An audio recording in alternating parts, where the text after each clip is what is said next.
susunod na programa ay rated PG. Patnubay at gabay ng magulang ay kailangan sa mga batang manonood.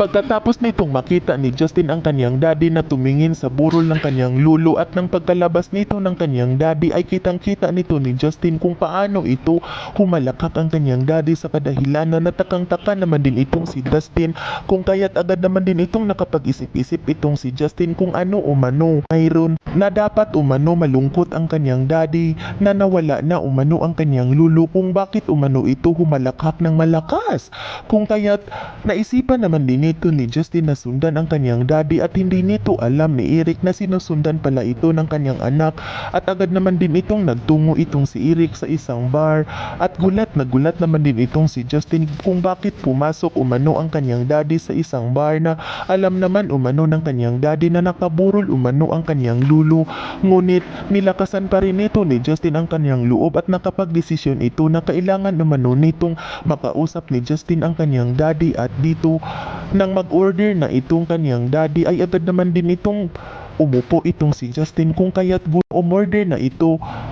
at nang umorder na ang kanyang daddy ng alak ay agad naman din itong pinagmamasdan ni Justin ngunit takang-taka itong si Justin dahil habang umiinom ang kanyang daddy ng alak ngumingiti pa rin ito at tawa ito ng tawa sa kadahilanan nang makita nito ni Justin na tila nalalasing na ang kanyang daddy ay dali-dali naman din itong umupo si Justin sa tabi ng kanyang daddy ngunit gulat na gulat itong si Justin sa kanyang naririnig ng magsalita ang daddy na wala na umanong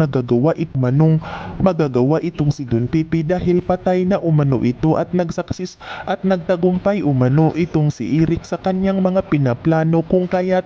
hindi naman din ito napigilan ni Justin ang kanyang sarili at agad naman din itong sinumbatan ni Justin ang kanyang daddy at sinabihan kung tama ba umano ang naririnig ni Justin na ang kanyang daddy umano ang pumatay kay Don Pipi